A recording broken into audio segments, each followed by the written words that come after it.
only one that has the most value right now, and that's Derek. Mm-hmm. Right.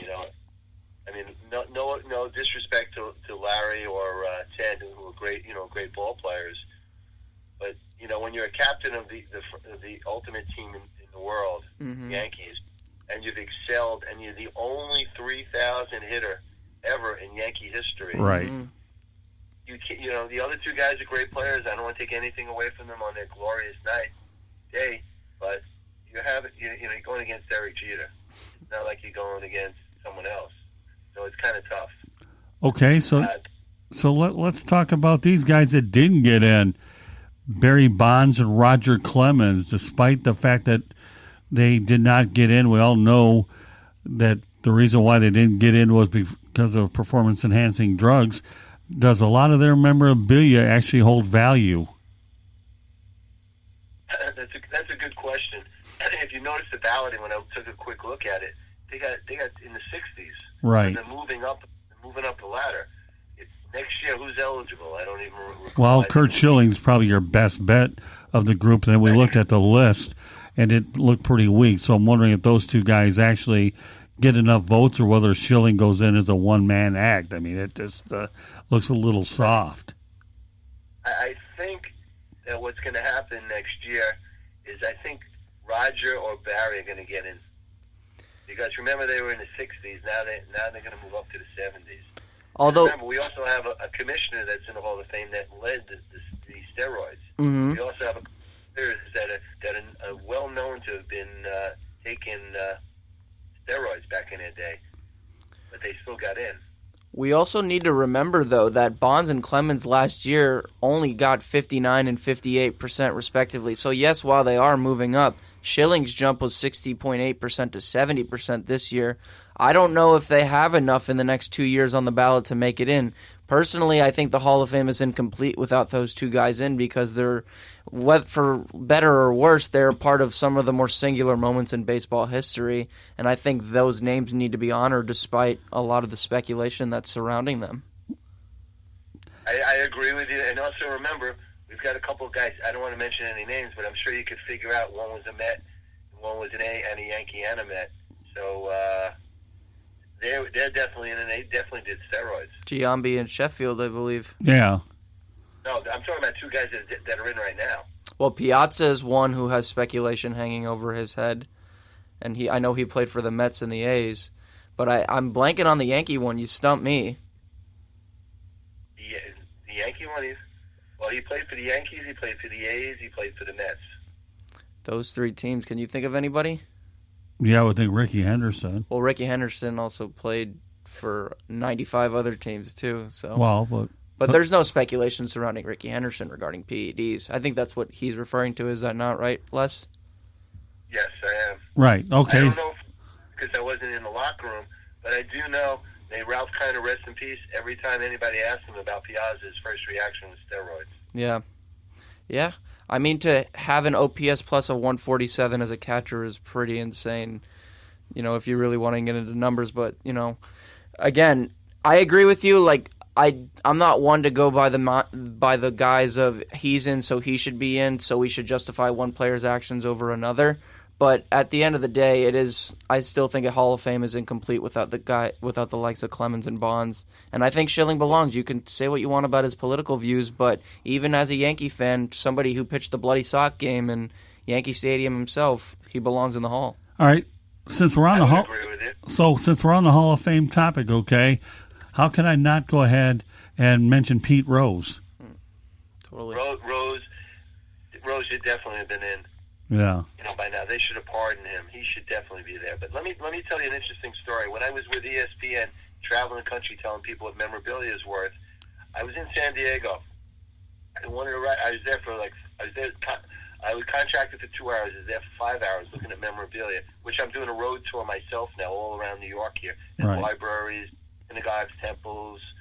I had a writer come up to me and brought some memorabilia, and we started talking afterwards, and he said, "Did you know I used to cover Barry Bonds in the minor leagues?"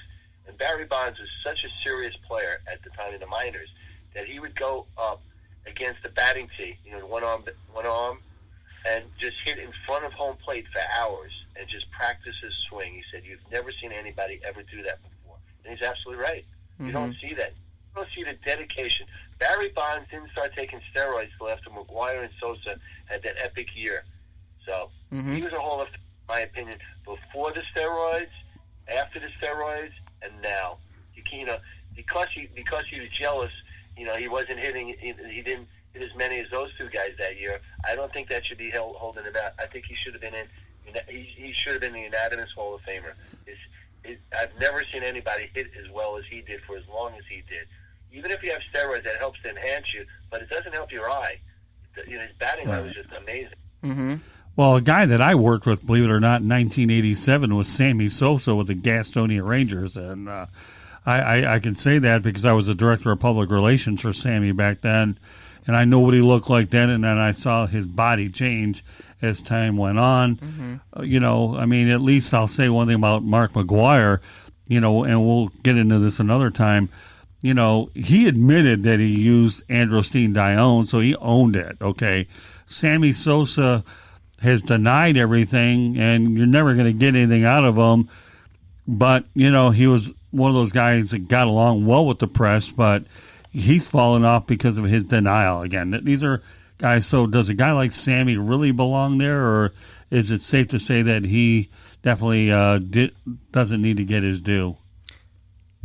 Well, if you're going to let Barnes and Clemens, you got to let all those guys in. Right. Maybe you might want to put an asterisk. But I got a better yet question for you guys. Sure. In light of the scandal right now, the Houston Asterisks, do these players, because they won a title, and I know it'll never happen because we have the players union, shouldn't these guys not be playing anymore? Shouldn't they be fined and suspended for what they did? They all knew what I'll let you was answer that going first. on. Well, I think the players should be held accountable. There's no question about it. Remember, though, we're not talking the NCAA where they strip titles. Okay, MLB won't do that. But, yeah, I think there has to be accountability for players getting suspended down the road if you find out the culprits. Well, it remains to be seen. There are a lot of layers on that. But, yeah, I definitely think so. What about you? I do think they deserve to be suspended. For how long, I'm not sure. I haven't come up with a number in my mind. 1 year seems fair, but then again, if you use the appeal to nature fallacy and go back to the Black Sox scandal, a team who threw the World Series, they played 1920, and all 8 of those guys were barred for life after that. Is that what it needs to come to? I don't think so. But then Actually, again, I disagree with that. I think it should come to that. Really? Cheating is right. You have young kids across the world right now that love baseball. And you're showing them that it's okay to cheat. Suspend them for a year and let them come back. I don't think that's right. Right. Yeah. Well, all right, we'll end it on that note. Les, anything else you want to add to the listeners, how they can get your memorabilia, how they can get a hold of you, the website? You have an opportunity to repeat it one more time. Then we'll invite you back after the Pro Football Hall of Fame selection is, and you can we'll talk more football. How's that sound? And by the way, while we have you...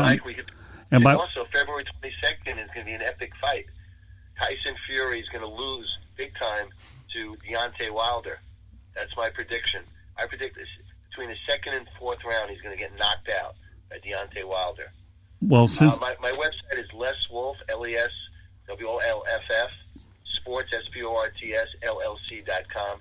But I also want to let the listeners know that I'm traveling around all of New York right now, and they're more than welcome if anybody wants to learn how to collect, invest, protect, and preserve memorabilia, which I copyright in 2009, to help collectors to properly collect this stuff, invest in this stuff, but more important, how to protect and preserve it, because a lot of memorabilia gets destroyed because you don't properly protect and preserve it. Mm-hmm. And finally, no show would be complete without getting a Super Bowl prediction out of you, since you won't be on before the Super Bowl. So give me a score. Who wins less? Well, I'm an old AFL fan because I was a Jet. I was a Giant fan. Then when I met Namath, I became a Jet fan. So I would have to go with the Kansas City Chiefs.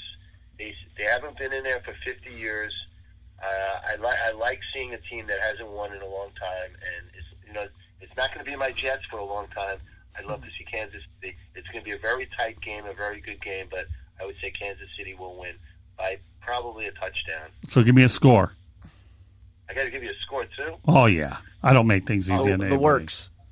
Oh boy.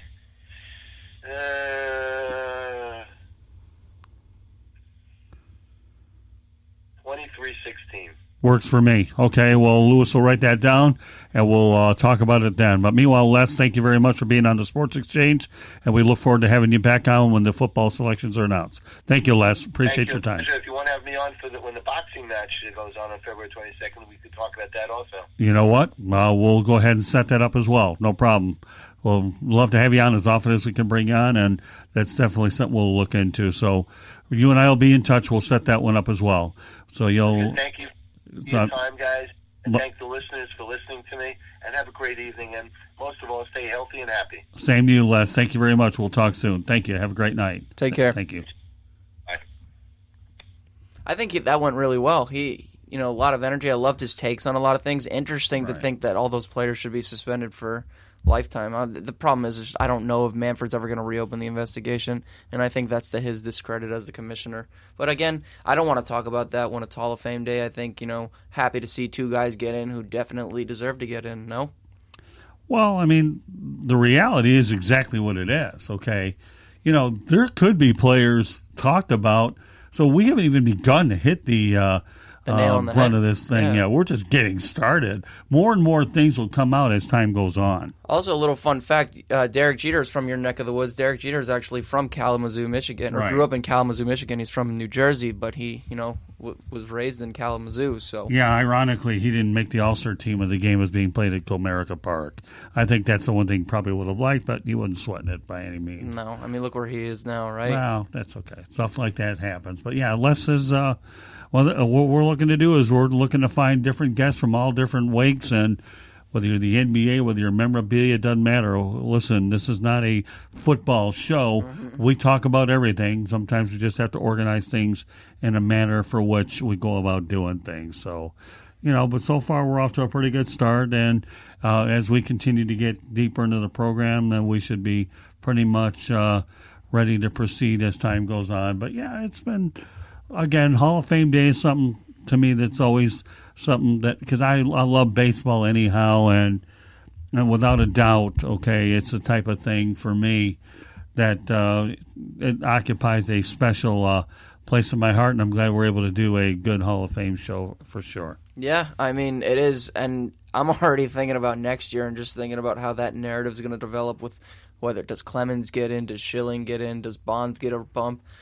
Because we know, you and me were talking pre-production about the show and the cast of people that are coming on the ballot next year. Got the likes of Mark Burley and Tim Hudson and Alex Rios. Mark Burley, Tim Hudson, two very good pitchers in their own right. You can look at their baseball reference page to see that they had very solid careers, but is it enough for the Hall of Fame? No. However, Jack Morris did lower the bar, so again, you never really know with these people. I'll be interested to see if a guy like Scott Rowland gets a bump on his next year on the ballot, because I think Scott Rowland had a very good career, and if for any of you baseball fans out there, there's a book that you should read called The Cooperstown Casebook by Jay Jaffe. Makes a very good case for a lot of the guys who have either been snubbed or on the ballot now and really haven't gotten enough consideration.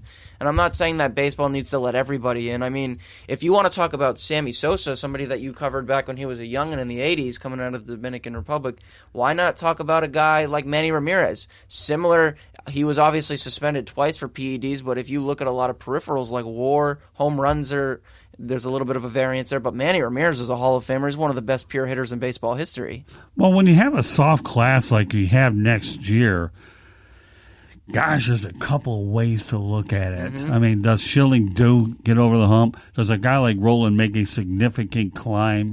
There's just a lot of different layers to the whole thing for which you kind of wonder about, and God, the dynamics are exactly what they are, aren't they? Yeah, and Omar Vizquel, too, a name who nobody mentioned, got 56% of the vote. And if you guys want, I actually wrote a piece. You guys can find it on the SouthFloridaTribune.com, where all of our material is posted.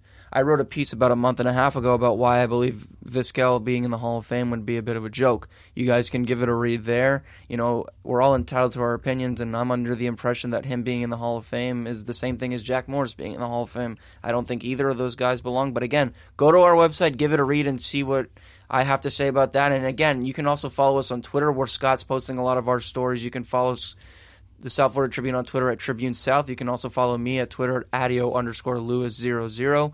Again, we're posting all of our content on there, so if you really want to know our thoughts and get in the mind of me, Scott, and a lot of our writers, follow us on our social media, and you'll see, where we lie on certain things that matter to us in the world of sports.